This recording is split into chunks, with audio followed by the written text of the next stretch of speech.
Today is October 5th. This is the Bicycle Advisory Committee.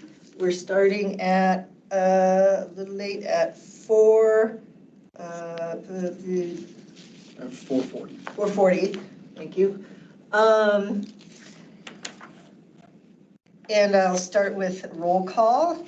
Susan Heffley, I am here. Kim Austin? Not here. Daniel Krim? I'm here. Here. Estella Hollander? Here. Samantha Meyer?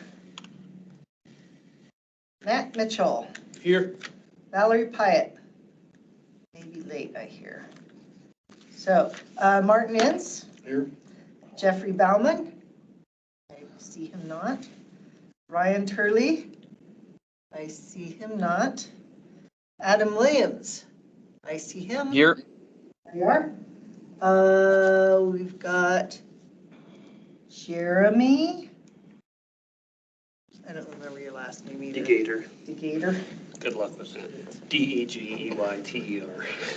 Okay. I'll let you work on my name if you get bored. There you go. Okay. We also have, what is your name? Caden Seward. Hayden Stewart? Seward. Stewart? Yeah. I can spell that if you need. Yes, because I'm going to be all over the map otherwise. Okay. KADANSEWARD.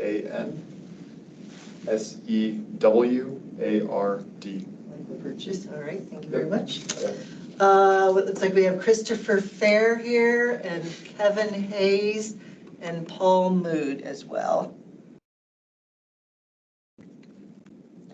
All right.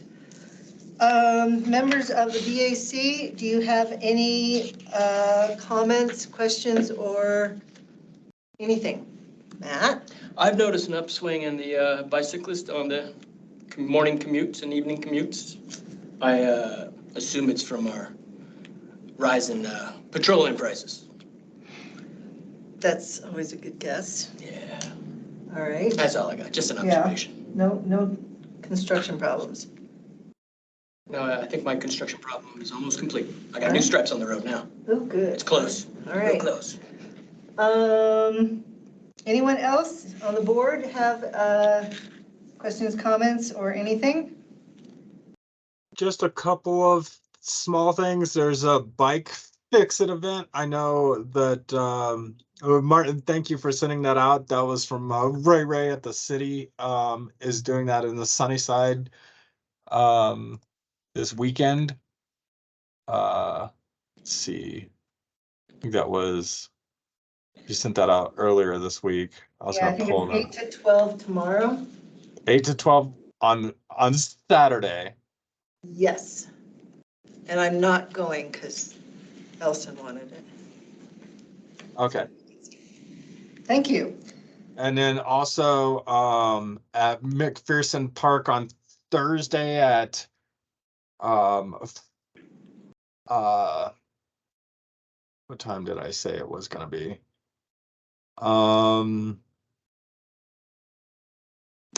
At 3:30, we're planning on having a dedication for our bike racks that the sustainability committee gave us the grant for the disc golf club. So I'll be there for that, but I'll try to get something out to the group if anyone's available Okay. to come to that. Cash bar. Daniel, is that next week? Next week, yeah. So what's the date on that? 10. Next a week. Oh man, I'm doing this all wrong. I'll send it out. I don't think it's going to be next week. I think it's going to be the week after. I'm still trying to get that set in stone. I think it's like Tuesday the 17th. Okay. We'll abide and have you confirm for us. Then. Yeah, I'll send something out on that. All righty. Anyone else? It looks like Kim got in. Any other, the backpack people have any comments or questions? No. All right. Does any of the public have questions or comments? Your hand, I saw your hand first. Go ahead. All right. Jeremy. Good afternoon, Chair, Commissioners. Jeremy DeGator, Capital Improvements Project Manager. I just wanted to circle back with this group. Appreciated being here at the last meeting back in mid-September, talking about the Butler Fourth Improvements Project. Wanted to offer a little bit of an update. We are holding a public meeting for that project. Butler Fourth Improvements will be held Wednesday, October 18th, 5:30 to 7 at the Aquaplex. It will be in person only, so we encourage you to come by, check it out, certainly engage with the process, provide some feedback. We have just issued some public notices for that public meeting over the past day or so. Mailers have gone out, social media stuff has gone out, and there'll be a website that has a lot of the information you've already seen. And Martin and I are going to be working on, at some point prior to that meeting or about that time, adding a survey there so that the public and other people are able to provide feedback on the project. So we invite you to that event and we look forward to your continued engagement. So What was the time frame on that? October 18th, 5:30 to 7 at the Aquaplex. All right, thank you so much. Thank you. Would you mind just giving them a quick update on the other meetings that you've gone to? Sure. Since since we were at Back and Pack a couple weeks ago. Okay. Backpack. Yes, following the backpack meeting, we went to the Commission on Inclusion and Adaptive Living. We had a very limited time there, so we made it through most of a very abbreviated presentation, but we did not really have time for questions and discussion. So we are going to be going back at the end of this month to continue that discussion. We went to Sustainability Commission and we had more time at that point, had good discussion, did our rankings, just to give you a preview of what we got. That Sustainability did select the roundabout as their preferred option. And then yesterday evening, we went to the Transportation Commission and gave a very similar presentation again. Another good discussion that was had by all. And in that case, Transportation did prefer the 6x6. I think we had one vote for roundabout. So that's the brief update. Like I said, next meeting will be the public meeting. We're currently on the working calendar for City Council on November 7th. That's when we'll be taking all of this culmination, and we're working hard behind the scenes to answer some of the questions that came up that we talked about that are still in flux as we work through this process. So appreciate your participation and look forward to your continued engagement. Thank you, Jeremy. Thank you. Of course. Anyone else? We have Public comments? Kevin Hayes. Kevin, His hand up. go ahead and tell us your thoughts. Awesome. Hi, everyone. Kevin Hayes with the Northern Arizona Climate Change Alliance. I just wanted to take a moment and express my gratitude to Jeff Bauman for his time and his collaboration this week regarding our Walk by Default petition. In our discussion, Jeff shed some light on the complexities of the city's traffic light configuration and kind of why a one-size-fits-all approach could be problematic. So we believe a more nuanced strategy might be better. So together we kind of talked about meeting again and possibly finding some specific traffic lights that could be reviewed to optimize some pedestrian and bicycle usage during peak times. So anyway, I just wanted to share, I'm excited about this approach again. I do appreciate Jeff's insights and the city's openness for the collaboration. So I just wanted to post that, say thank you again for your time and commitment for creating safer and more inclusive streets for cyclists and pedestrians. Thank you, Kevin. Anything else? I do not see any hands or anything like that. You're just here to watch. Okay. We have no minutes to approve. We've got a lot of business to cover today. It looks like we had 7 different categories. Martin, what would be your highest priorities to cover today? So the last two, 5 and 6, Lake Mary and the ATMP, can go pretty quickly. The Bill of Rights and the bike education program, it's really up to the committee how much you want to talk about that. Yeah. I don't have anything formal prepared, so it's just kind of a free-form discussion. The first two, Mode Share and Foots Trailhead, I have short things to go through. Okay, So it doesn't have to take very long, but again, if the committee wants to discuss it more, it could take a little bit longer. seems like this could get lengthy. Certainly, I had a lot of questions. Yes. What I was and gonna go ahead. it would be fair if you want to start the conversation and then continue it at the next meeting. Yeah, we Okay. don't have to finish it tonight, really. What I was gonna suggest is cover some of those quick things to get them out of the way first, and then delve into some of the longer topics. Okay? If I could suggest, so I think let's start with the Futz Trailhead map. Then we'll go to the Bill of Rights, Lake Mary, and then maybe wind back. How high was the Fremont Boulevard thing for you? Medium? Medium, yeah. Medium, yeah, okay. yeah. So let's start there. Let's start with the Futz Trailhead map discussion. Let me get my thing up here.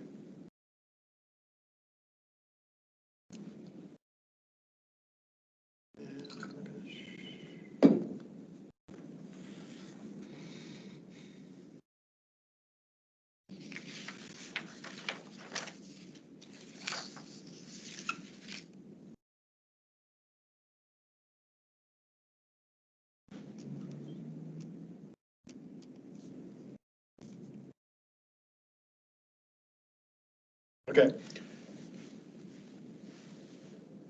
There it is. So this is, we're working on a new map that would go in this panel Could you on, flip these? I don't do that anymore.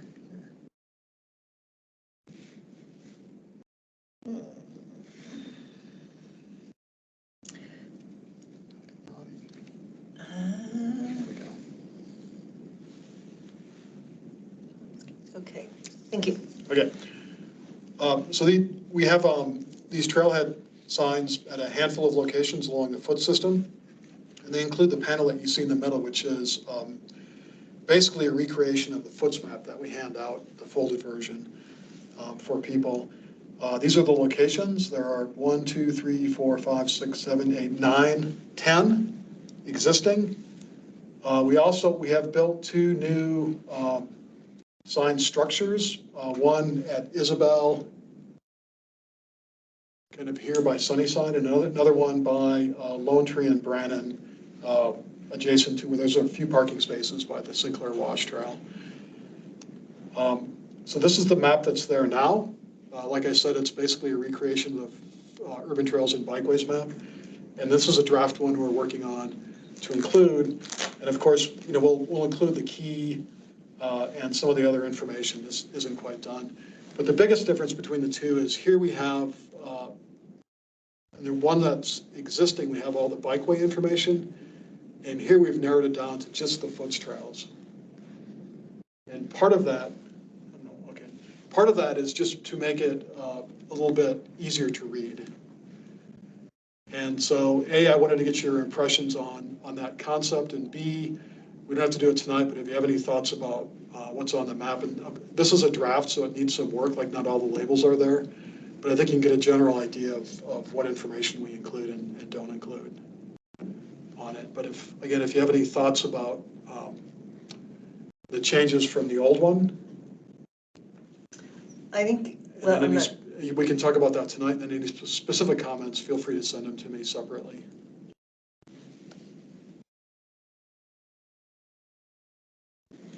Also, if some of the comments that we get on the foot signing is that it would be useful to have more of these trailhead maps along the system. So if you have any thoughts about other places where they might go, we tried to kind of put them where there is more or less a trailhead to the foot systems or other places where a lot of people will access the foots.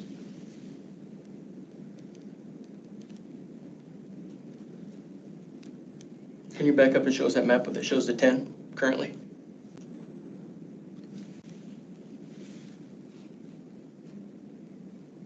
So Fort Tuthill, Ponderosa Trails, Lone Tree at the trailhead by JWP.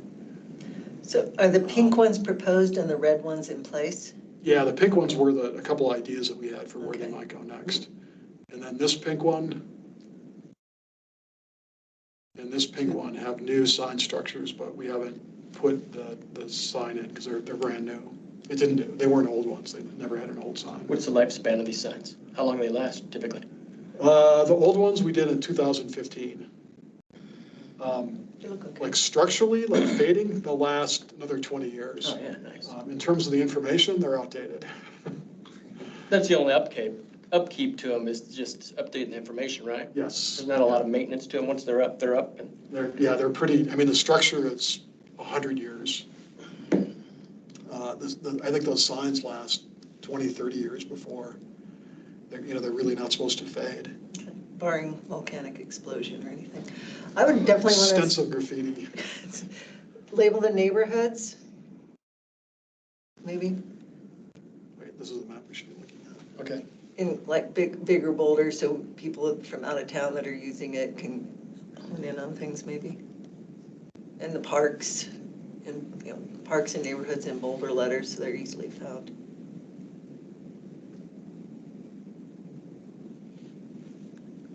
Seems like we're missing a sign out to like Presidio area, west of 66, kind of that area. There's a lot of residents out there. Studio's right here. And Yeah. Well, where's our closest sign?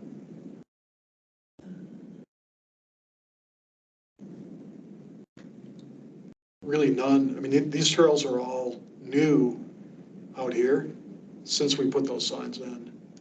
would it make sense to put signs where like the trails, the single track systems kind of dump into the city? So they can see how to get home or something. They're out of state or something. So like maybe up around Fat Man's Loop or up there and maybe the bottom where Observatory Mesa, the South Park there. And there's already a trail map in the park in there. I don't see it. There should be one at Thorpe. So yeah, I'd say that. What's the second one you mentioned? Like Observatory. where Observatory Mesa dumps out into Railhead. Oh, Railroad Springs. Railroad Springs, Thorpe Park. There is one in Buffalo Thorpe Park. There's one of the, Yeah, like by the softball fields. okay. Oh, okay, there. I mean, one could go here.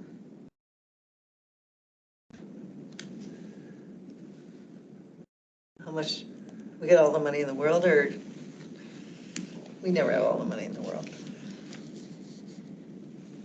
And that would probably come later, like our first task is to swap the maps out Okay. to make sure they're up to date. That's good. We got what, looks like we got some comments on there. Oh, Estella. Thank you. First a question. So the old map, what were the different colors mean? Like what? Like Blue or the, what are we not do? Like what's the blue, purple colors? So generally, purple are bike lanes, blue are bike routes. I think we had one that was red, which indicated ride with caution. Mm. And another one that was a dark gray that was not recommended. Okay. Because I guess I do like the idea of showing the on-street facilities. I do think we can condense it, like maybe just blue and purple are the same color, and I don't know. I just could see that is useful of knowing which roads are a bit safer to go on versus other roads. so, but the map that we hand out is still gonna have that information on it.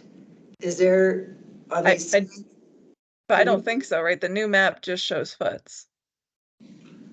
Well, the new map that will go at the trailheads will just show foots. The map that we hand out will still include all the information.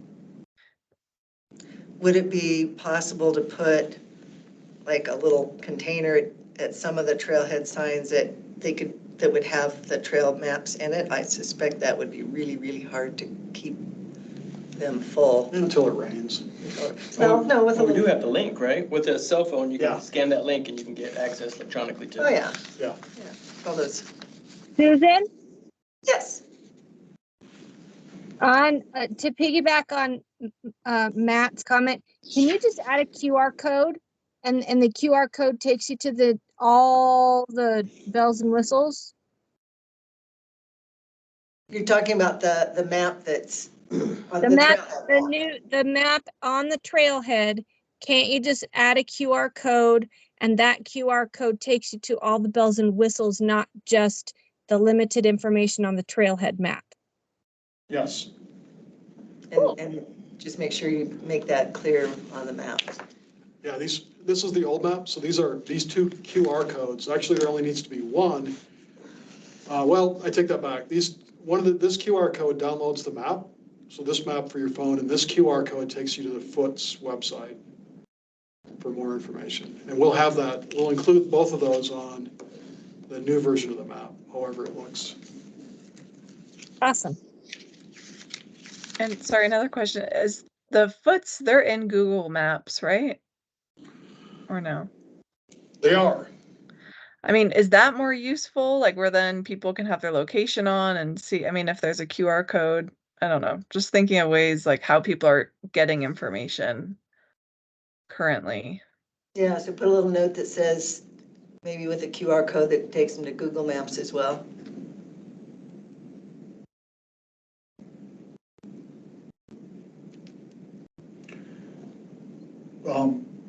So two things, the app that you will be taken to if you scan the QR code on the left includes, it's a PDF, but it includes their georeference, so it includes your location.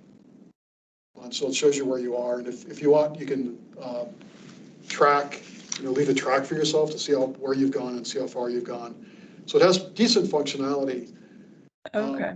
Some years ago, we made a Google map available that had all the Foots trails on it that we added basically. But that's been a number of years, and I don't think we have a link to it on our website anymore, and it was out of date, but we could do that again. We could also, just Google Maps has most of the Foots trails. I haven't really checked carefully to see if they're all on there and if they're accurate or not, but they typically are pretty good about those sorts of things. I do notice that they don't get the names very accurate. Like there was a time when just about every Foots trail in town was labeled as the Arizona Trail. And while it's true that it was a trail in Arizona, that doesn't mean it's the Arizona Trail.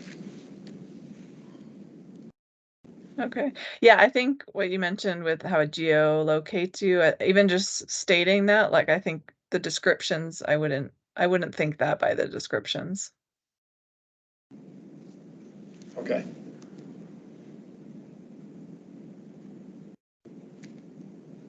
Any other comments on the trailhead maps? All right, let's move on to the Bill of Rights. I was definitely looking for any comments added. Did you guys have a chance to look over them and come up with modifications or additions?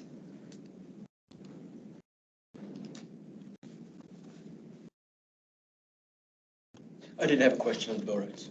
Yes. What do we hope to accomplish by the Bill of Rights, like having it out there? Well, good question. And what I hoped that we could do is this basically would be something we would present to the maintenance people for the city of Flagstaff, the people that maintain our roads and trails, and make their commitment to bike and ped infrastructure more tangible more on a regular schedule than something that just gets addressed when enough complaints pile up. Who would this end up going to for the city? Who's like the maintenance head honcho? Public Works. Public Works? Yeah. So is there one guy that we could talk to see? I mean, well, Martin, from your experience, would this be useful?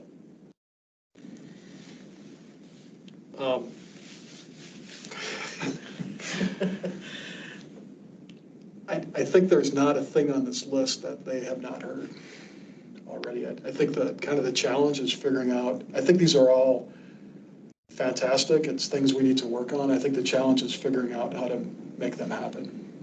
Really. Well, I guess. I mean, I sort of feel like it's helpful to identify the issues, but we need to move to a point where we're figuring out how to do some of these things, and that has really been the challenge. Do you know, like, does the maintenance people, do they have like a schedule for sweeping the streets, or do they have a ironclad schedule that says we must repaint lines every 2 years? Is there something like that already in existence for the bulk of our pavement? There's generally a schedule. It's not ironclad. I mean, I think things come up, like we, for example, they presented some maintenance information to council a couple of months ago, and a few of the sweepers that we have are out of service for the moment, so that affects the schedule. They have a shortage of employees, so that affects the schedule in how they do all these things. So yes and no. I think given ideal conditions, I think that things could be done more regularly. Mm-hmm. Having said that, I think there's an opportunity for us to kind of work on, like, help them with that kind of that scheduling. For example, we don't necessarily have to expect all the bike lanes to be cleared right away, but if we could help them identify which ones are priority, so some of them do get addressed right away, some of them have to wait a little bit longer. Mm-hmm. That may help with their workload and make sure that we get the ones that are most important for people to use to get done. So there may be some opportunities for us to kind of participate in that process and help make it more efficient. Okay, and then ultimately, is this something that would have to be passed through the city council, or is it something that could just be handed off to the Public Works Department? It seems like it needs like a little bit of impetus behind it. It seems like we need the city council's stamp of approval to make it more functional. And We have a lot of comments from our. okay, Daniel, I'll start with you, and then Estella, and then Kim. Go ahead, Daniel. I did read this. I didn't get it before. I've been waiting to see it because I'm very interested in this and I want to be helpful. I think at its core, I think it's a great idea. Just being in the legal field as long as I have, I always kind of look at these things and think, you know, I would want to see something that would be enforceable, or at least like it's very hard. A lot of these are subjective. Like, the large storms are allowed 3 to 4 days. You kind of have to define what a large storm would be, or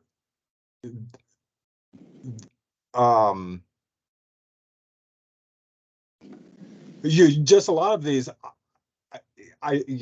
I understand the spirit of it and I agree. But if they're not written in a way that can be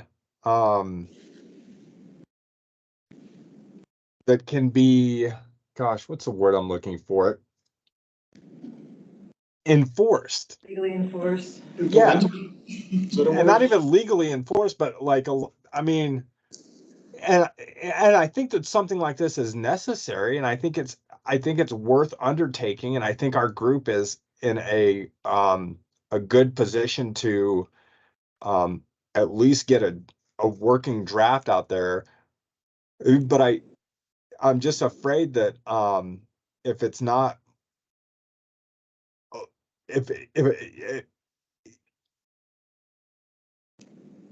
yeah, I just I'd love to take a better look at this and kind of really try to help to to come up with the spirit of the document, but also make the document something a little that has a little bit more teeth, if that makes sense. No, I totally do. This was a first draft and I threw things down as I thought about it. And I'm definitely welcoming any markups, additions, strikeouts that we can do, because I know it's not anywhere close to perfect. And so And we got to start somewhere. And I thank you for putting something on paper. It gives us something to work with. well, I guess maybe we can bring this up again at our next meeting after everybody has a chance to maybe look at it a little closer and maybe mark it up and We still got Kim in. and destroy it. So go ahead, Estella. Thanks. Yeah, well, no, I agree with what Daniel said. I think I definitely like the spirit, and yeah, Susan, thank you for starting this off because it is a big task. I do think, yeah, maybe next meeting or whichever meeting, maybe a bit more when it sounds like this meeting's pretty tight on time, but to really deep dive because I agree. I think some of the language can be stronger, and if we can try and make it less subjective and some of these things, I think getting Public Works buy-in early would be helpful. Like some of these items, I just don't know if they're feasible. Like I'm just seeing the sidewalks that are less than 3 feet clearance will be modified. Like I'm assuming the ones that maybe are 3 feet, maybe there's just right-of-way issues, or I don't know. I'm curious how, like, if we can even do some of these things. I also think getting like the cinder schedule, if there is such a thing, and the striping schedule will be helpful because I don't know if I don't know if the current vehicle one is good enough. So yes, I think some additional information would be helpful. And I think I think we definitely could spend borderline a whole meeting on this, kind of going item by item and talking through. But yeah, thanks again, Susan, for working on this. Thanks. Maybe we could bring in one of the Public Works people to go over it with us if we want to try and tweeze out what's practical and what's less so. Kim, go ahead.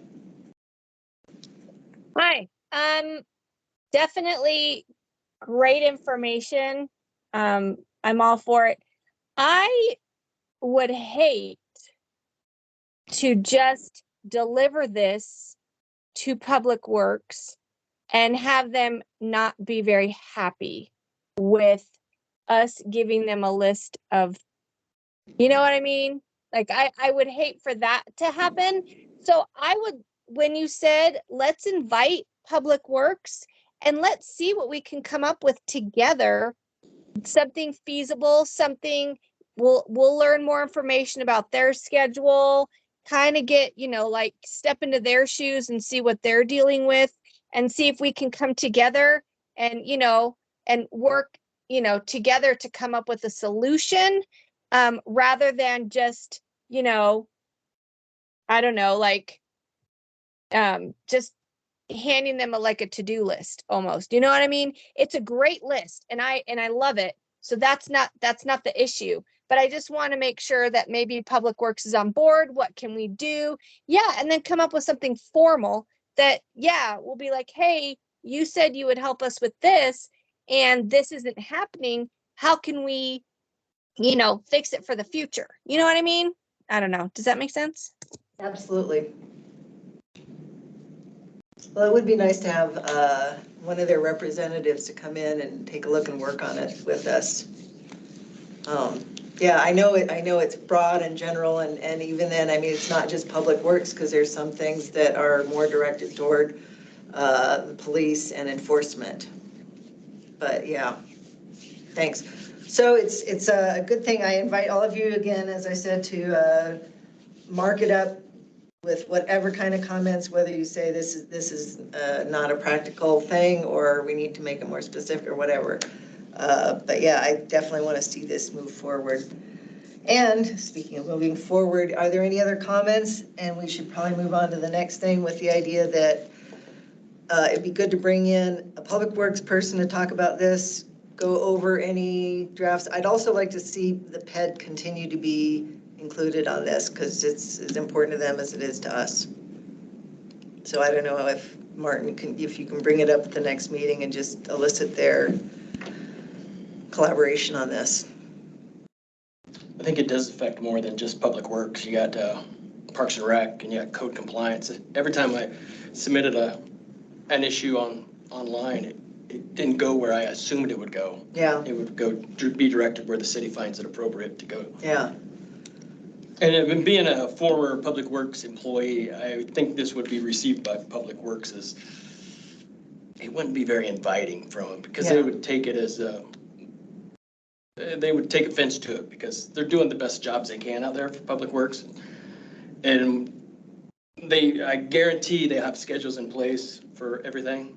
So it's gonna. Even bike stuff?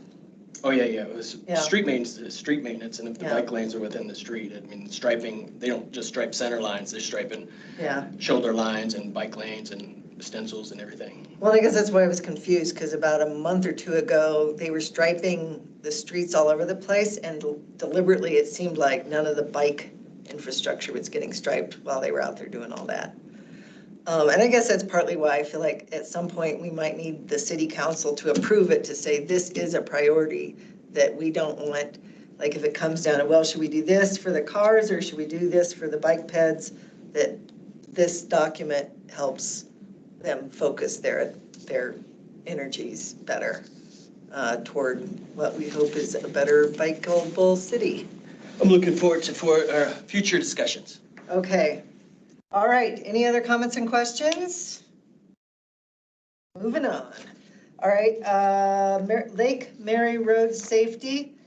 I don't know how many of you took a look at that the video. I think we're real lucky that nobody got really seriously hurt. I guess my biggest thing on that, as far as Lake Mary Road safety, I mean, we've made such headway by just making a bike lane, a nice bike lane all the way out to Lake Mary. Oh, and here's Valerie. But that happened because somebody didn't care about being cautious with bicyclists. I feel like that was an enforcement problem, and I am concerned that nobody got a ticket, unless I'm wrong. Adam, do you know, did that RV driver ever get a ticket? I don't know the answer to that, primarily because the investigation was done by the sheriff's office, and Oh, that's right. Sorry about that. Susan, Yeah, well, I heard both parties received citations. That's what I heard. really, Wow. really. So bikes can't pass. I might be, to stand correct if I'm wrong, but Yeah. that's what I heard, is that both were cited in this. Wow. That would surprise me, because a car, an RV is going to kill a lot easier than a bicycle. Well, good to know. So my understanding of that section of road, that's a forest road that the county is responsible for maintaining. And then the work that was done a couple years ago to add that pavement, it's not technically a bike lane, it's an emergency pull-off lane. So it's never been designated as a bike lane, just because of The whole length of it, or from length of town to? Technically, I don't think there's any bike lane designation. That's why we don't see the stencils on the road or the signs like we used to. Right, but isn't there a share the road sign? Matt, it is a shoulder. Shoulder, right? Safety pull-off shoulder, right? Well, in that It case. depends on where you are. In the city's part, it is marked as a bike lane. Yeah. Some parts of the county part are marked as a bike lane. Like the part that goes around Mormon Lake is marked as a bike lane. And I thought the new shoulders south of Mormon Lake were also striped as a bike lane, but I could be wrong. There are some share the road signs up there, aren't there? Or are there not? Because that's an easy first step. Those aren't enforceable. They aren't enforceable, but they are, at least call attention to what the drivers should be doing. So I want to let you know, I did put this on because there's a group that is meeting to talk about things that might be changed or things that might happen with Lake Mary Road and safety. And there's actually a meeting tomorrow night. Oh. Tomorrow at 3, I should say tomorrow night. And they've met once before. So Kim and I have both attended those meetings. Kim, are you going to be at the one tomorrow? Yes. And they're looking at a variety of things that might be done. Kind of everything is on the table at this point, but it might include suggestions for enforcement, something for education, signing, designating the corridor as a recreation corridor or a bicycle corridor or something like that. Striping it as a bike lane instead of just leaving it as a shoulder. Kind of they're really just considering all kinds of different things. Most of it is outside city limits, but there is a part up to the campground, basically. What's the name of that first campground? Not the second one or the third one. Yeah, I know what you're saying. I can't remember that. It's always sold out. You can never get in there. Where the climbing area is. Where the city limits boundary is. Okay. I want to say where the cattle guard used to be, but that's really not helpful. No, that's in the newer generation. If you were here 20 years ago. You would know this, okay. We'll see how that meeting goes and kind of participate in that process and to keep the BAC engaged as part of it. Years ago, I sent an email to the city suggesting that we go with 2 white shoulder lines. At least we don't have control over the Forest Service road or the county's maintenance, but we have control of the city limits. Between the city limits and town, us, the city, should be able to. Where does our city limits end then? Well, that's where that cattle guard used to be. That's where they end, right before the storm.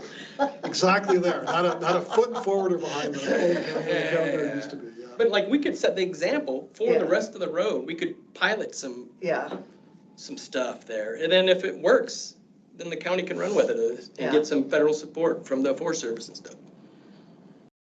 Well, and there's no rumble strips on that whole corridor, right? There's not. And again, as a cyclist, I hate rumble strips, but well done. If they did short ones that were intermittent, they would still correct the cars when they're drifting over that line and still give bicyclists room to go in and out of them without being caged in by them. I worked on standards for a bike-friendly rumble strip. I don't think you could actually ride over them, but I think they left gaps often enough that you could, get through them without get out without having to go over the rumble strip. Yeah. Well, it's like the ones that are on 180 that are so miserable, they're almost a foot wide or more. They're long and they wander all over the shoulders, so you cannot avoid them. Yeah, the other innovation with that is you can put in rumble stripes. Yeah. Which is a rumble strip right on the white stripe. Yeah, any of those. Versus, in the shoulder. Yeah, I'd have to ride on it to see how it felt, but it was all sound good. So the meeting that's tomorrow is a private group or? I'm not really sure. Okay. I think it was convened by individuals. Do you know more, Kim? There were some invitations to that meeting. So from there, I'm not in charge of the meeting. I'm just one of the invitees. But I don't think it's something that, is being advertised and, everyone, can, I don't know. I'm just going to go and see what's up and then kind of go from there. Well, can I ask you guys to give us a report back next month? On the results of that? You want us to wear a wire? Kim, wear your GoPro and have it live broadcasted. There you go. Facebook Live. Nice. I don't have one. Aw. Yeah, we can do that. Okay, anything else? Well, you can take our comments to that meeting tomorrow, I guess. Good. Can we cover the bicycle education program quickly? I really don't have anything for that. That was just kind of, I think we had talked about brainstorming ideas. Yeah. Kim, do you have any thoughts? Oh, I have so many thoughts that it would, yeah, I mean, seriously, education, hello. Yep, I know, you're the gal. So would you say so far as education goes, we're getting like a C- or a D+ or maybe an F? Well, if I say that, then that's a knock on Martin and I because we're the ones giving the education. Well, you're understaffed, obviously. We definitely could do a lot better in the education department, in in general, all across the board. But I'm not sure. I think figuring out how to get the information out there so that that people are able to use it and understand it. I think that's where the challenge is, so I wouldn't mind thinking of ideas on how to get the word out. And definitely I would love Flag PD to be there and talk about that too, because they're the ones enforcing it, and so we need to make sure that they're on board and and on the same page with everything. So How about this as a suggestion? Do we have any volunteers who'd be willing to look into things that other communities do? I Sure. could do that. And it wouldn't necessarily, I mean, like the city and the county and other places is a place to start, but it could also be advocacy groups, like how do other, and you could look to our peers, for example, might be a place to start. Or you go to the LAB website and look up who are the bike-friendly communities that do really well, who get A+ in education, and see how they do it. Sounds good. Well, I know that, and we've talked about, say, putting in the driver's test, including more stuff about bikes. I don't know if the city of Flagstaff has any, I mean, that's outside of our hands. There's That's no way DMV, yeah. DMV that we couldn't add anything to their list of, never? I got an elevator speech for a deal. So I think if we had a unique Flagstaff bell, a certain ringtone or a certain look of a bell, maybe a squirrel is a bell, and to earn that bell, you have to go through the Flagstaff bicycle training course. They have to attend in person. And then I envision a future where we can walk down our streets and we're gonna hear this unique Flagstaff bell, bing, bing, and it's gonna, as every education grows, the streets will be filled of the Flagstaff bell. That's my it should be a train horn, not a bell. We could go, the sky's the limit on this. A what horn? I like the squirrel. I love a squirrel. Sustainability squirrel. Like Yeah. the city brass provides, squirrel. a high quality bell, something that people are proud to put on their handlebars and run down the bike lanes and stuff It's with. gotta be brass then. Okay. Well, and I think we could definitely use it, take advantage of like the local radio stations. We don't have our own TV station, but we have, well, NAU has that little news thing they tell. But we could definitely use the radios for their public PSAs. PSAs. With a little bell, bing, Bing. PSA, There you go. share the road, bing. That's all we need. There's a squirrel. Yeah. Well, Uh, and on top of that, I think truly, and this is something that I've been wanting to do, so I guess you can put this on the list of ideas. I think that, I mean, we have a unique opportunity to include NAU and NAU PD, and maybe something. I think like a kind of a mini, like just a presentation or something to all incoming freshmen, or something like that, to where, because they're a big portion of the bikers too, and we need to make sure that we include, because a lot of people, we're encouraging freshmen or students, let's say, to come up to Flagstaff and not bring their cars. Okay, so then that lends itself to walking, biking, or riding the bus. So, but maybe they were never taught the proper way to bike. Maybe they think you bike against traffic, because they were never taught. So whether we give classes on campus too, or just, put together a really great video, or like give them LAB stuff, but somehow get NAU involved as well, especially, in our current climate change. If we're really going to get students not bringing cars up as much, well, we have to make sure they've got the tools that they can, navigate our roads properly without getting injured. And I don't know, do they still give out like a bucket with little stuff in it to the freshmen when they show up? They used to do that. There'd be a mug. No. And nope. No. Nothing. Okay, never mind. Well, I do know that they have booths, and they contacted our bike shop and said, you guys should do a booth. So it's before the school year starts. They have a bunch of booths on campus someplace that give out information. And that's certainly something we could take advantage of. Although all of these things require personnel. So Susan, that's usually like around like orientation and stuff. And a lot of times they won't allow non-NAU entities to come in. I get to partner with NAUPD because they're awesome and they let me come and talk about bike education. So I try and go as much as possible, but there's limitations on just, anyone going to those events. So, I thought they invited us to go on there, but we got a name of somebody that. Kim gets invited to all the exclusive meetings. She's in the in crowd. Oh, Kim, we can't let you go. You're our useful tool. Well, that's a lot of great ideas to be starting with. All we need to do is implement them. So when Martin gets his extra personnel. He said about everything. Yeah.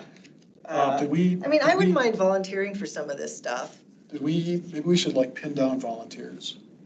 Like get them to commit to, no, I mean to doing some of the research on. Yeah. Okay, So I'm gonna. And I would suggest starting with Tucson. To check Tucson's and other cities. Take a bus I'll down. look into Bozeman. Yeah, and maybe Boulder. We have a small travel budget if you need to go for a week. See firsthand. In that case, I think I need to go to. In that case. Yeah. Honolulu. Belize, maybe. Belize. They have a great bicycle scene. Paris, I heard, is. Amsterdam. Oh yeah, just go by that list. Very good. Well, I think this is something we can check back on and work on some more, definitely. So don't let us forget this. Okay. Do we want to jump into your big zones now? Why don't you go? Are we done with this? Anybody else have any questions, comments, suggestions? Let's go to your mode share stuff then, Mr. Ince. And I hand the meeting over to you. Do as you will. Okay, this doesn't have to take long either. Okay. Kim's gotta go. Is that gonna mess up our form? No, we're good. I mean, I have seven. Since I'm here. Yeah, cool. Six, we have Perfect. 6, yeah. Kim's got to go? Yeah, she's gotta, She's got another meeting to go to? yeah, one of those private meetings she goes to. Gets all the invites, all the cool invites. Okay, so I think I sent out a copy of the report with the agenda, so if you get a chance to look at it, please do. Just a little bit of background. We originally collected this information as a working paper before the ATMP was adopted. Now it actually is kind of transitioning into part of our evaluation. So as we move forward with the implementation of the ATMP, this is a way to measure if we're being successful or not. And I'll show them in a slide or two, but we actually have outcomes, goals, and targets in the ATMP that specifically address mode share. And to take one step backward, just to make sure we're all clear, mode share is a way of measuring how many people are traveling by bike, walking, transit, and other things. So each one of those is a mode, and the share is the percentage of trips that are made. We use two primary data sources. The Metro Plan does a trip diary survey on average every 6 years. So it was 2006, 2012, and 2018. They literally ask people to keep a diary of how they travel for a particular day. Then they collect all those results, do some statistical magic, and that gives us mode share and a lot of other information about how people travel. Yes. How many people does that survey get sent to out of Flagstaff? Thousands. Thousands. Your follow-up question should be how many people completed? That's what they get. Yes, and I have another one after that. A couple hundred, like 400, 300 to 400. And that's every 6 years. Yep. But it refers to one day out of the year. So how they're commuting one day out of the year. Yes, we do a week. So everybody who participates is assigned a day in the week. A day and the week? A day within the week, like Monday through Friday. It seems like that's where I worry about statistical significance. And I wonder if, I know that you have so much help that you could easily assimilate 1 week's worth of data as easily as 1 day's worth of data. This is a consultant that does all this. Oh, a consultant. Oh, well, even better then. So what are you suggesting? Well, so 1 day a week, I'm afraid would be, may not be significant, but if you were to collect a week's worth of data from those 300 or 400 people, you might get a little better, a little beefier data, you know. So one of the tricks is that they have to write down every place they travel for a day. Uh-huh. Asking them to do that for a day is a lot. Yeah. Asking them to do that for a week would lower our response rate, undoubtedly. I guess if The wild card is if there's a way to do that differently now. Like the last one was in 2018, and the methodology to do that on a phone or on an app or something didn't exist, but it might now. I don't know. So if it makes it easy. Also, I'll put you in contact with a consultant if you want, but they have a way of making that information. Uh-huh. Statistically relevant. Yeah. Also, if we picked, okay, never mind. I was going to say something, but it's not relevant. Okay.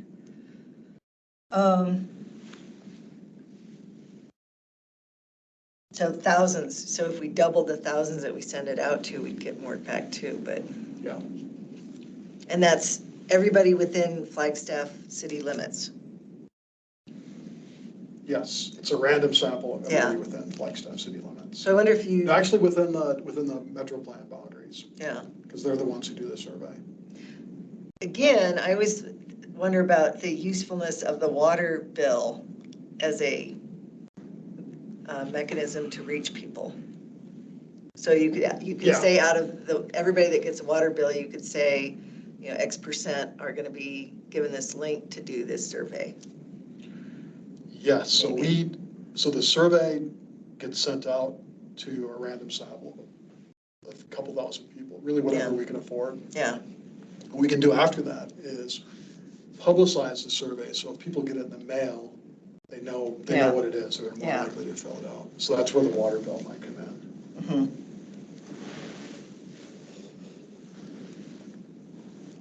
Great. Okay. Thank you. Sorry. So, no worries. So the nice part about that survey is it gives us a lot of information and helps us calculate our mode share. The bad part is it's only updated every 6 years. So we have, like if that schedule follows, it should be done in 2024. But in the meantime, we're using 2018 data. We've done it 3 times in the past. So we're beginning to collect data points along the way so we can start to see trend data over time. The second data source is the American Community Survey. They ask questions, as part of the census, they ask questions about how you get to work and break it down by the modes we're interested in. So and that's kind of a random sample, and they have a confidence interval, et cetera. So the good thing is that we can collect that data every year, get updated data. The bad news is it only applies to your work commute, so it doesn't give us a whole picture, but it's kind of a stand-in. Also, you'll see in the rest of the report, we can get information from other communities or the state or the whole nation as a point of comparison to see how we stack up against those other communities, because that information is collected nationwide. Also, as you can see in that last bullet point, we can collect information on distinct populations or groups. So we have information on mode share by gender, race, poverty status, and disability status. Here I mentioned the goals, outcomes, goals, and targets. So this is an outcome in the ATMP, that walking and biking are frequently used transportation options for everyone. And then this actually should say indicators. So the indicator is mode share as measured by the trip diary survey is increasing. And the second indicator is that mode share for the trip to work is increasing for walking, biking, and transit as reported by the American Community Survey.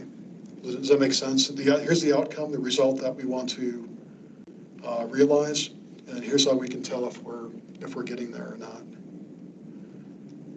And there's a second one. This is the outcome. Walking and biking are enjoyed by everyone in the community. And the indicator is that mode share for walking, biking, and transit for different populations is increasing. So does that all make sense?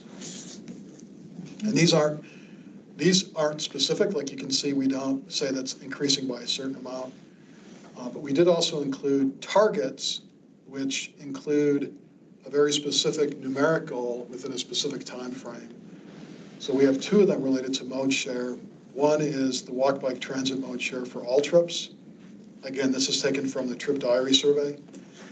And the second one is mode share for walk, bike, transit for work commutes, which is taken from the American Community Survey. So when we did it, it was 27% for all trips and 17% for the work commute. Our targets are within 5 years to increase by 40%. So to get to 38% for all trips and 24% for the work trips. And then our target after 20 years is to double mode share. So we go from 27 to 54% for all trips and 17 to 34% for work trips. Seems reasonable. I think it is, yeah. We just need to increase gas prices. That would help. And charge for parking. So to judge if we're making, back here.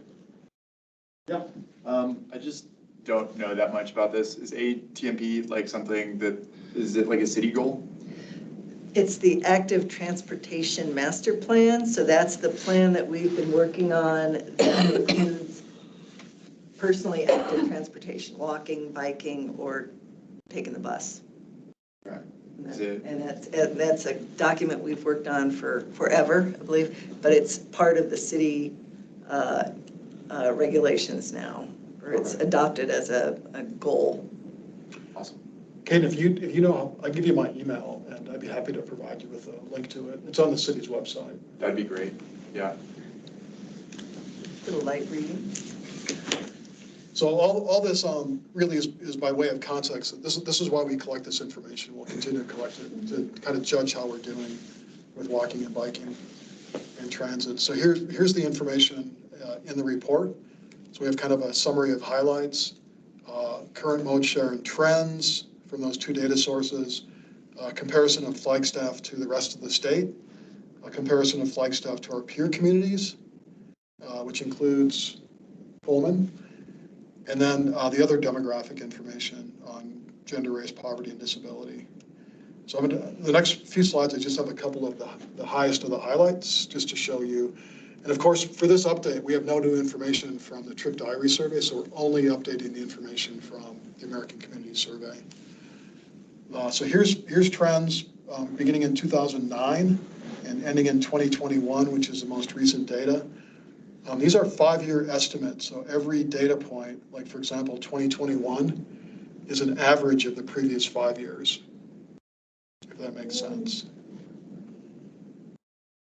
So the beginning of that 5-year period, the information is a little bit dated, but because it covers a longer time period, it tends to be a little bit more accurate. So you're kind of getting a little something and giving up a little something. So the actual data points are based on our survey diaries? No, this is from ACM. American Community Survey. So they separately survey people in the community and find out how they get to work. So here green is walk.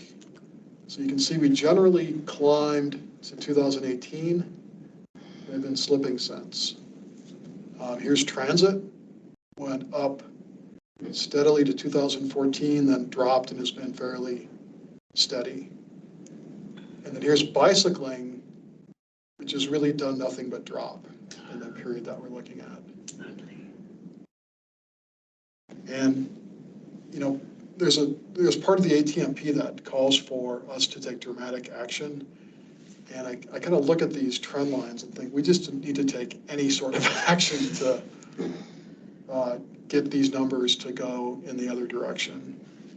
Now, how do these trends compare with peer cities and the nation in general? Are they all, is biking going down across the US? Really good question. We haven't collected that data just because it'd take a bit of an effort to get it all. I know at one point we've tried to figure out why this is occurring. I know Sam at one point said that she read, I think it was Sam, maybe it was Valerie, that the increasing side of vehicles is driving cars off the road. But is that something you think of when you're getting on your bike to go to work? Oh, dang, there's too many Escalades out there. I don't know. I know gas prices affect how much people bike. Parking certainly does. But yeah, why is it just keeping going down and down and down? I guess I'd like to see, you know, if we looked for per capita spending on roadway systems versus bicycle systems for the city, what would we see? Would that help explain this? I don't know. Possibly. Oh, go ahead. Is it about like, I don't know, maybe like developments farther outside of the city because you have to take your car into the city instead of being able to just bike into the city? It could be part of it. Yeah. So like zoning and stuff? Yeah, well, we certainly know already that this study looked at the core of the city, how much they commute versus the outer reaches of the city. And without a doubt, the core commutes much more, like at 80% values or something, whereas the outer city was much less. And that didn't even look at, I don't think, Kachina and Donyland and all those. Yeah, here's a version of that. This is a change in mode share from 2006 to 2018 from the Trip Dryer survey. And again, green is walking, blue is biking, red is transit. And you can see from 2006 to 2018, in the core area, walking went up 8.9%, biking up 5.9%, and transit up 8.2%. But in the rest of Flagstaff, kind of the more outlying, and this doesn't include like Donny Park, it just includes Flagstaff proper, but not in the central area of town.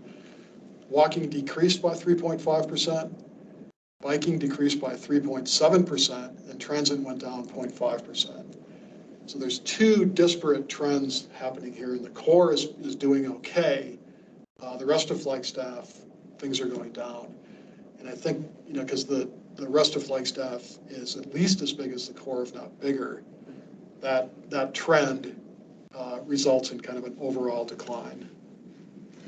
Well, and the core is benefiting, NAU is included in that core, so NAU has a much higher bike commuting rate than the rest of the city, Right. and that's because they have parking, high price of parking, a nice condensed location. We also built all kinds of high-density residential projects near campus that are occupied by students. Yeah. That while people can sometimes complain about them, they encourage people to walk and bike. Yeah. just by that proximity, if nothing else. And students are young and healthy on average. A few other things. This is a comparison. This is hard to read, I'm sorry, but this is walking, biking, transit, and then a kind of composite. Flagstaff is always shown in the orange bar, and the average, these are our 20 peer communities. The average for those 20 is shown in the darker color. So here for walking, we do pretty well. We're above average. For cycling, we're toward the bottom of the group and below average. And then for transit, we're about in the middle and a little bit below average. And you can see this is kind of the overall. And again, each one of these this is walking, biking, and transit, green, blue, red. As a matter of small fact, Pullman has the highest average per capita education rate in the entire country, just so you know. It's a small town and PhDs are teaching kindergarten. And walking everywhere. And walking everywhere because it's a super steep, small town.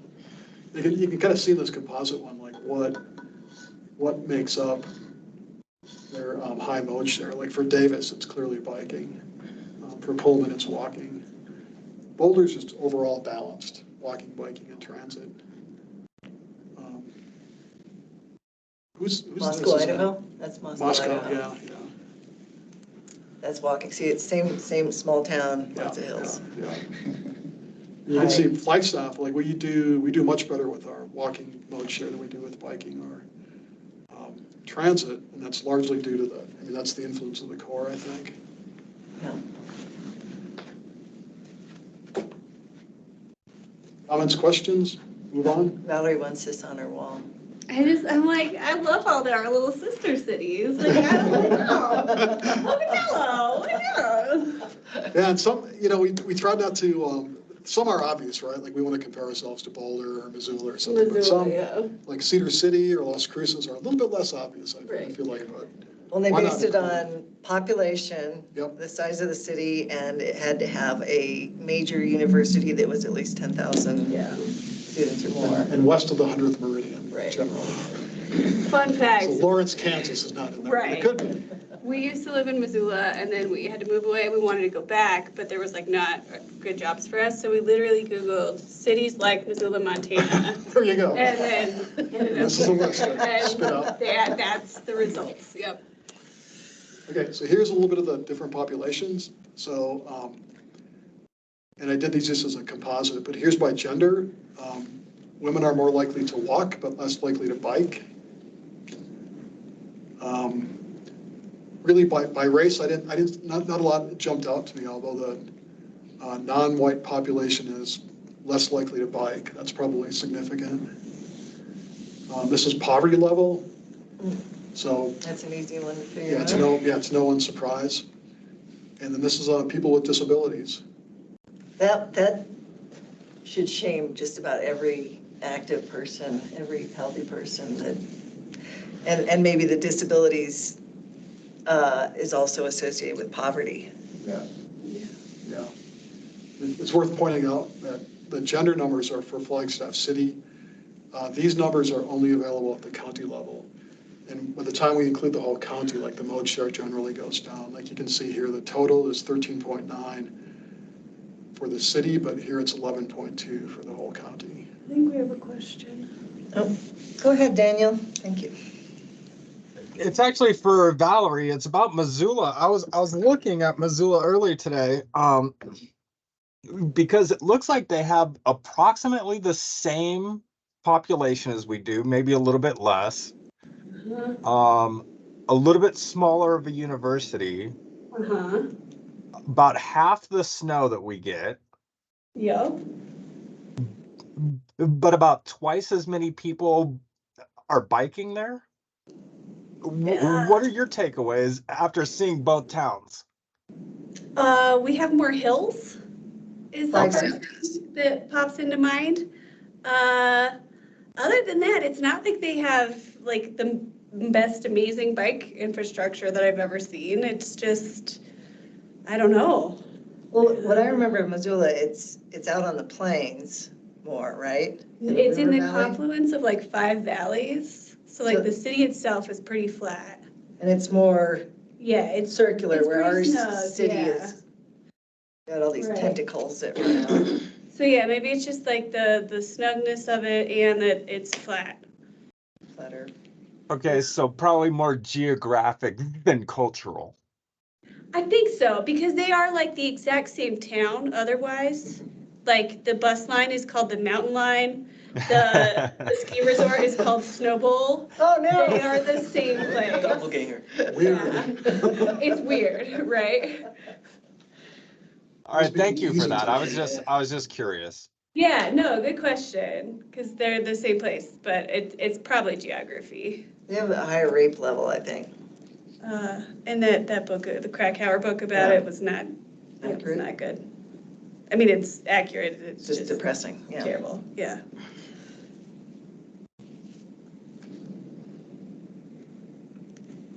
Well, it's funny also when you entered in the, there was another chart where you put in car traffic? Was it this one or the other one? And it was clear that the county data, there's a lot more cars because once you get outside of the city, the use of cars is going to go up. And in the census data, there's a category for working at home, Yeah, what was that all about? So that was, which went up Working for at the home. last couple of years. Yeah, well, yeah, But you well, don't, you don't commute, you work at home. okay, I assume that that's what that meant. Well, room for improvement. But at least we're not St. George. Or Cedar City. Yeah, they are pretty consistently at the bottom there. I like It's- to me- Pocatello, I would say that one's a cultural thing. I would say so too. Yeah. To me. Although it does have some hills. Like I think part of the lesson is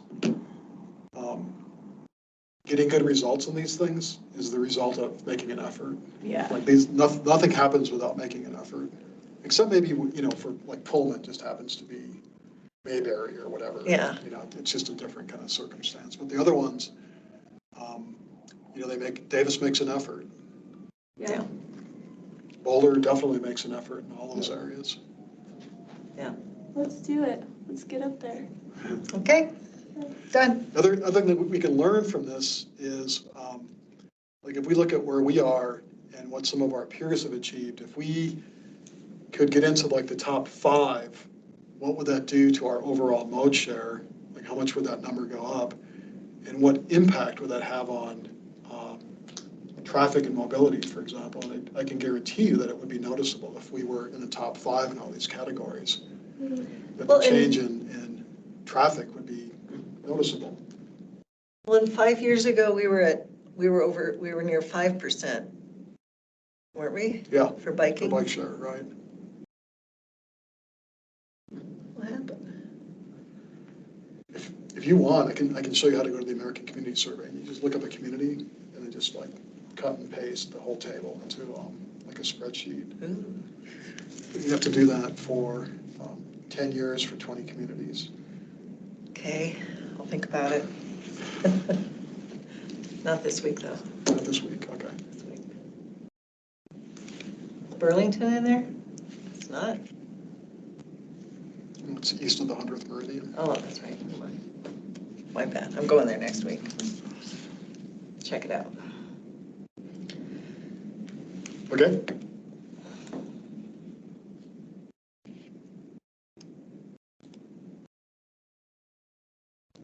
We have a hand raised by Oh, Kevin. go ahead. Kevin. Hey there. Martin, I just wondered, could you send me that data? I'd love to see that spreadsheet and look at it. Is it public and I just don't know where it is, or Report? the report you just looked at? Yeah, I'd love it.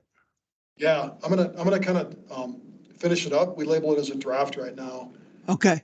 Okay. But it won't take me long to do that, and I can send it out to you. Awesome. Thank you. I appreciate it. Do you have my email? Would you mind sending me an email just to remind me to do that? Will do. Yep.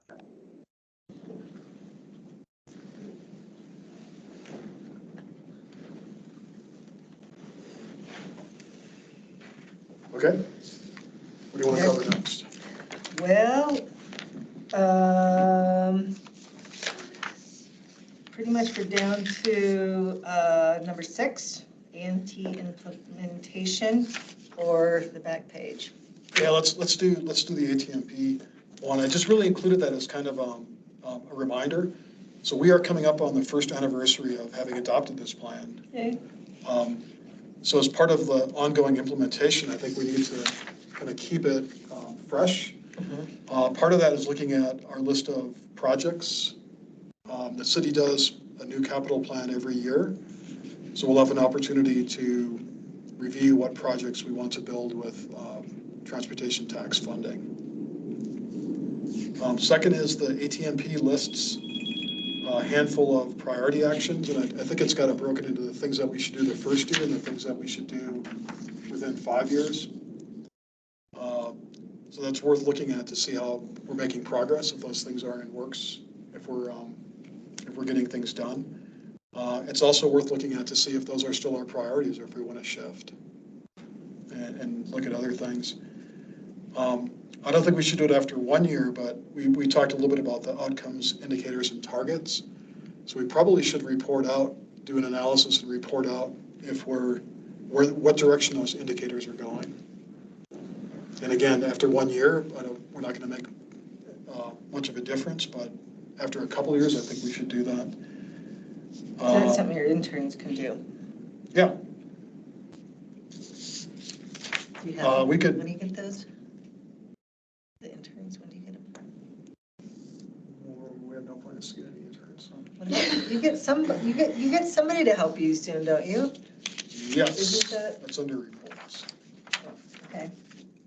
We have a job, we're working with HR to get a job posted. For a multi-level planner. And then the last 2 things are just giving refinement to the foots and bikeways plans and then starting grant planning. So we can match up grants that are available with projects that we have as priorities. Get information collected ahead of time and be kind of better positioned to apply for those grants.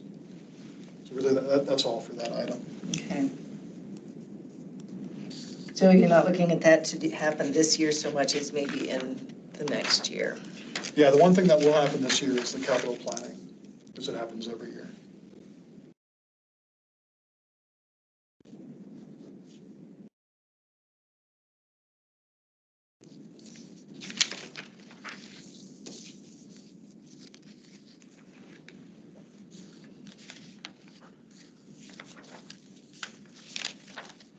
Do you want to look at Fremont? Oh, yeah, definitely. You guys are piloting something there, right? Yes. I had some interesting comments. So here's existing Fremont. 4 travel lanes, bike lanes on both sides, and a parking lane on one side, and then 5-foot sidewalks. And no crosswalks. Yeah, this is a typical cross section. So I think at the last meeting, maybe we had talked about a cross section idea, and we talked a little bit about moving the bike lane to the other side of the parking lane, so it becomes essentially a parking protected bike lane. We had a meeting with Public Works, and their process for plowing snow is they just push everything to the outside. So we were concerned that if they do that, the bike lane is going to get buried, like bike lanes get buried. That was going to be where it got stored. And there's not really a good mechanism for the city to clear snow out of that bike lane once it gets buried. So we have a different potential cross-section for you to take a look at. This keeps a more traditional arrangement. So we have we down to 2 travel lanes for vehicles. We keep the parking lane on one side, add it to the other side. Really, we don't need a ton of parking along there. We're just looking for ways to take up space. And that 8 feet is where the snow could get pushed to. Like they're going to push it to it anyway. So that leaves us with 11.5 feet between the travel lanes and the parking lane. for a bike lane, so we buffered it on both sides. There would be a question about, would these be simply stripes, or could we do cross-hatching in there to kind of really call attention to it as a buffer? But I just wanted to show this to you and get your thoughts and comments on it. Oh, sorry, Valerie, just the other thing about the parking protected bike lane is I think that they tend to work best when there's a lot of parking. When there are very few cars parked in the parking lane, it really doesn't provide that level of protection for cyclists. And the few cars that do park there end up being more confused than anything. Like they may not, if they don't see any other cars parked, and it seems odd to them to kind of park in what feels like the middle of the street, they may just default back to where they always park along the edge of the street. When I was looking at Google Maps, and you're right, you know, right now, nobody's parking on the street along Fremont, whether it's allowed or not. They're not even parking in that, in that frontage road. They're not even parking there. There was no cars on the street. Well, and I would think like around Fala, they could create 1 or 2 lanes of pickup drive-by placing, because that's apparently the big problem with Fala is the Yeah, so the on-street parking really ends at the park. It doesn't go past those townhouses and up to Fala. So we will include that on-street parking all the way up to Fala. So the people that do pick up and drop off right now that block the bike lane will have a parking lane to do that. Mhm. And there technically there's like a loop on the site itself that they're supposed to use, but like lots of people don't use that. Where's the loop? It goes like in one of their driveways or on the parking lot and comes out the other driveway. Huh, okay. Well, it would also be nice to get rid of somebody with an abundance of enthusiasm, put all that pavement out there, and knowing that pavement is pretty bad for climate and everything else, it'd be nice to get rid of it. But there's some people that just can't give up pavement once they've got it. You know, I think we would do that, except it's expensive. Yeah. Yeah. And it'd be nice to, relatively. yeah, not have the sidewalk right next to the road. I mean, that's always nice, not to be right next to the road, but to Sure. have, Yeah. so put a buffer between between the sidewalk and the snow zone, splash zone. I mean, I've seen places that do, you know, have kind of similar projects to this where they're reducing the amount of space that vehicles need in a roadway. And some places have literally like dug holes in the asphalt, and I assume like scooped out, put in material and planted trees, like just in the middle of what appears to be the middle of the street. Well, it's better than nothing. You had a question, comment? Yeah, I just wanted to like state my agreement with like reducing lane width because it also reduces speed. Yeah. And I think that's super beneficial. Well, the public That's our comments. intent really is to, I mean, with 4 lanes, there's a Right. speeding problem along that street.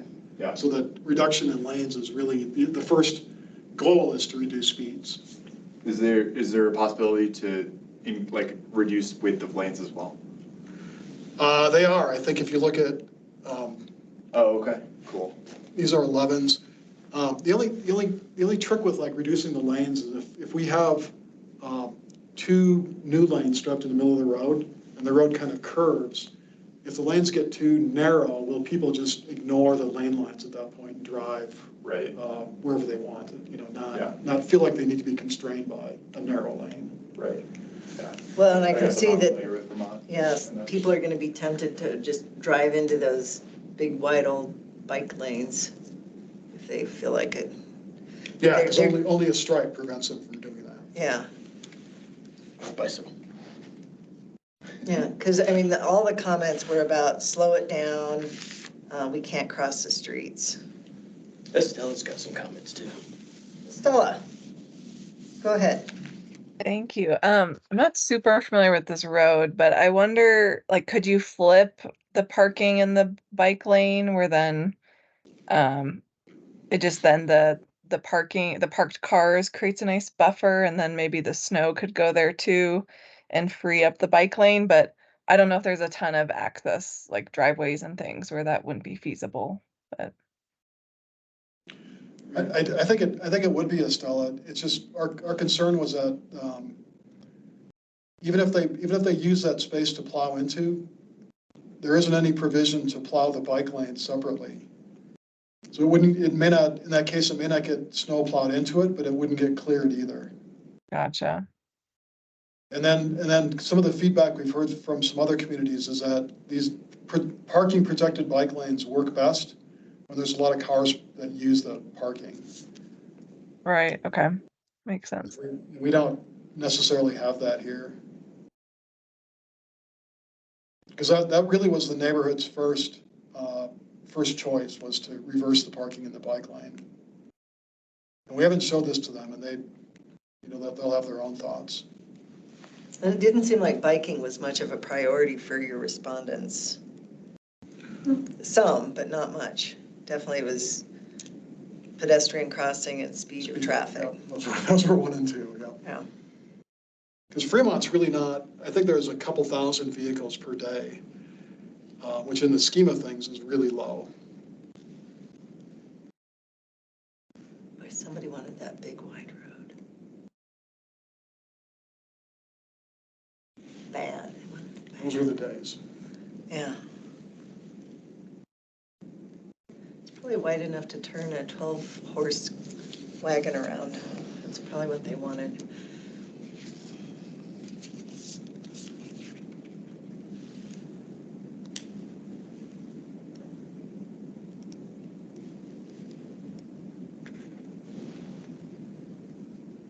How do you inform the public of this? Do you have a meeting again, or just? Yeah, we haven't quite figured it out, but I think we'll maybe do, we have a mailing list of people that have been engaged. There's probably 50 people on it. We ask them to share it on Nextdoor and get the word out to their neighbors. So I don't know if we'll have a meeting, more likely probably just to have them fill out a survey, and we'll give them a few options and get their comments back. We could do a meeting. There was only one person that said artwork. I like artwork. What's wrong with artwork? Well, most of the other comments were, don't bother with the artwork. It's just waste of money. Waste of money. No media, no artwork.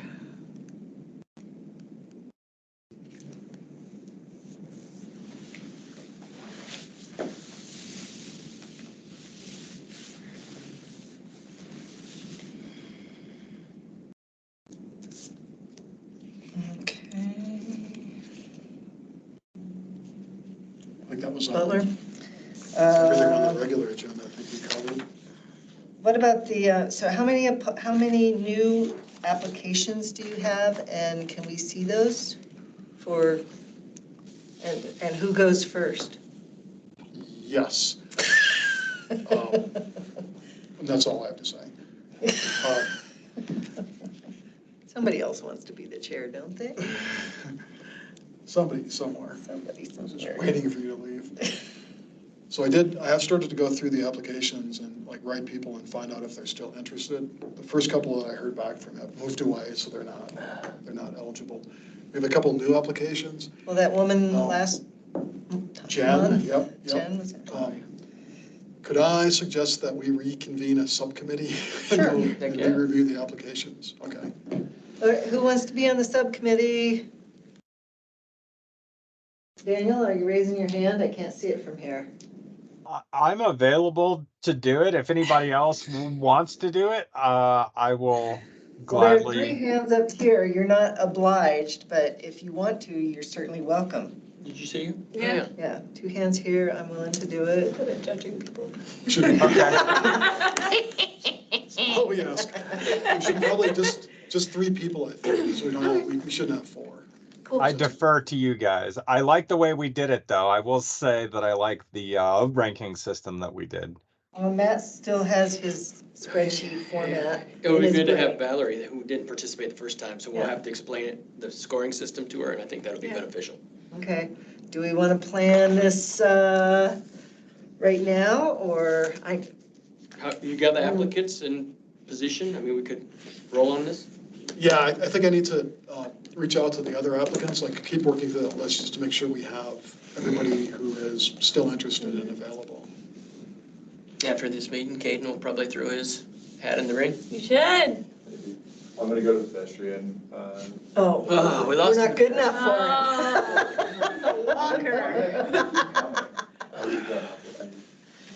I mean, part of his decision is based on, he thinks that the pedestrian committee is catered. to Oh. have food available. Yeah. him. Yeah, if you bring your own. How about the week of the 23rd? I think that would be, but not on the 23rd, because I've got book club. That week is fine so far. Although the 23rd is the Earth's birthday. According to the Bishop Usher, the world will be turning 6,075 years old that day. And we'll buy the beer. I'll send out an email if that's okay, and just maybe pull you on a couple different times. And it's Yeah. What, early evening like this, 5 o'clock? What's best? That works. 5 works. So the 23rd is a Monday. I might be able to switch with somebody and that'll make it easier. I work till 6 typically, but I'll look at a calendar, just maybe send out a few options. I should get my work schedule pretty soon, so I don't have it yet, but where do you work? at the hospital. Are you a happy employee? I am. Good. No That's not what I've been politicking. hearing No lately. I am extremely happy. Good. Yeah. So we'll do, we'll send out the poll for Tuesday, Wednesday, or Thursday. How about Okay. that? Wednesday would be my preference.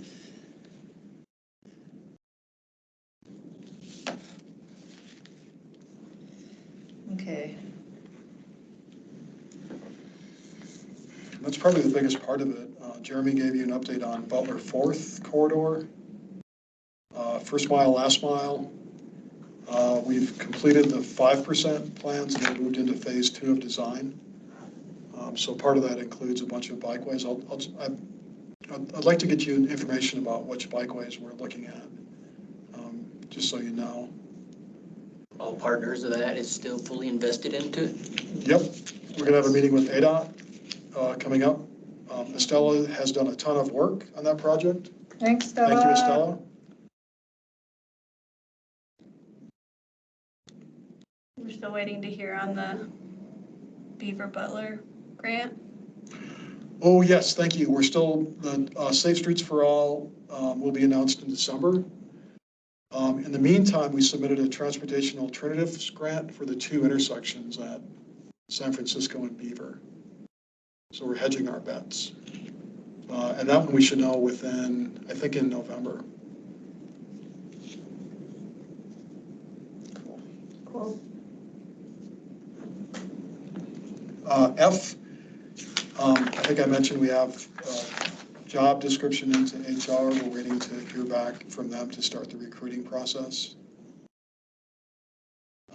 Elks Lodge and Schultz Y. Wait, before you go on, when would the recruitment start, do you think? No idea. No idea. Yeah, Okay. we just have to wait to hear back from them. Elks Lodge, we met with the county and they're getting kind of engaged as a partner to help us reach out to some of the property owners to get some of the easements secured. We have the museum is willing to grant us an easement, so we're going to work out the details and get that part of it. I had a suggestion about Fremont. Could you pull up a map? I don't suppose you have that report out that had the maps. I was wondering if you could make a cut across so that cyclists coming out of Cheshire could totally skip the Fremont or the Fala congestion area and kind of skip by the museum, like through where the dirt tracks are. So you'd go through the park and then you could cut across to 180 on a hopefully paved path so that the cyclists don't have to get caught up in all the car traffic when the drop-off pickup time is for Fala. Does that make sense? So you can get on that Foots Trail at the park now. Yeah. That's not good enough. No, okay, never mind. Here, I'll share it, you can help.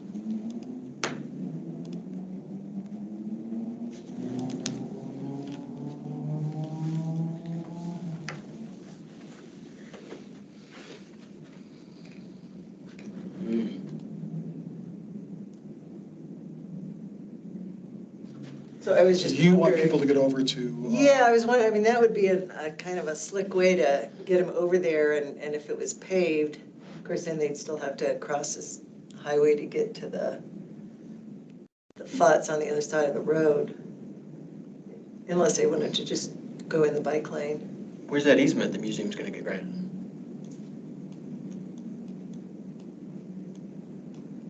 Let me see if I can.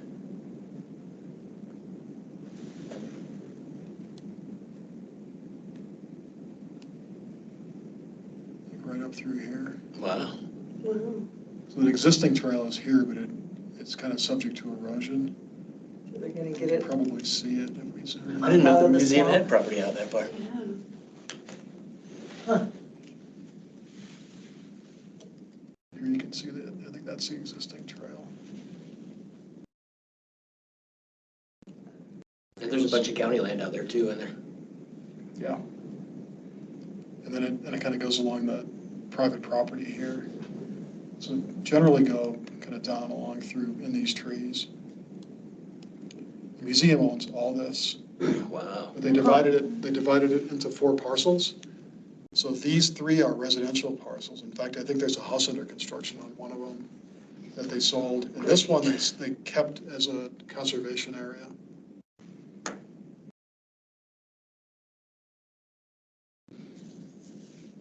But it was the residential owners that really kind of was the big hurdles, right? The people that didn't like. Yeah, all the people that live kind of in that area to the south. Yeah. As the trail now goes. You can see it. It goes up here, then it follows this road.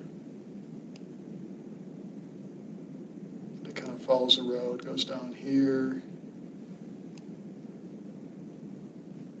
And then from the end of Chickadee, it kind of, you can almost see it go down through here. I mean, when the trail's been there since there was no development, and every time a new road or a new house goes in and blocks it, people just find a different way to go. So it has survived.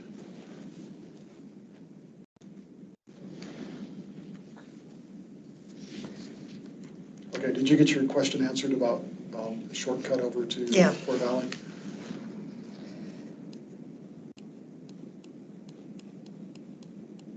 All right.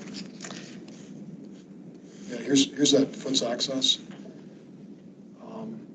But if you can get out to Fort Valley, but then either you have to go all the way up to the corner to cross, there's really not a good place to cross in the middle.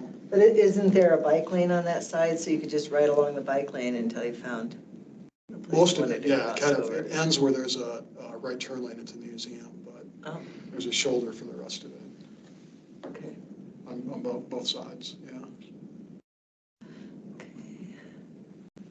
All right. This isn't technically an official Foots, but you could certainly, go Yeah. from here out to the road. Okay. Well, gosh, it looks like we could quit before 6:30. Is there anything else we need to? Anybody else have any comments, questions, concerns? No? Shall I adjourn the movie? The movie. The meeting? The movie? Oh, we're watching the big screen here. It's such an exciting movie. All right, let's adjourn. See you all next month. See you guys the 3rd week of October. And you'll send us the applications that are currently available. Yep. Thank you. All right. Thanks, everybody, for coming. Hey, thank you, guys. Bye, everyone. Enjoy your writing. Well, the fall is beautiful. Martin, remind me when the flow nut is happening, underpass? I'm not sure when all that's gonna happen, the next couple of years. Okay, The because there's Florida? like the one, the Florence Walnut Oh. underpass. Oh, okay, yeah. Because like some kind of construction is happening over there and I don't know what it is, but it must be some kind of building. Because that's not our project, okay. We wish, but no. I'll be ready for it whenever it happens. What neighborhood do you live in? Boulder Point. So that would be nice. Although it would have been nice when my daughter was still in daycare. I would have been like right on the other side of it. So I don't have to go there as much anymore, but still. Somebody will. Somebody. Somebody will. I mean, when I go downtown, I would use that when I go downtown. What kind of nurse are you? In the cardiac ICU. How do you prevent MRSA at FMC? I actually think we have a really good Do you? strategy. I mean, in the ICU, everybody gets alcohol nose wipes. They get chlorhexidine baths every single day. We have Nordstrom protocols to remove all invasive central lines as soon as they're no longer indicated. Because I got a gift at FMC back in '01 that kept giving and giving. Oh, And, that's a bummer. and I reacted to every single drug they had. Yeah. And I was just, Right. now I'm facing student? 1 to 2 Graduated. surgeries in the next. Yeah? And when did you get it? I got it in 2001 when the ambulatory surgery center was like months old. I got Yeah. MRSA.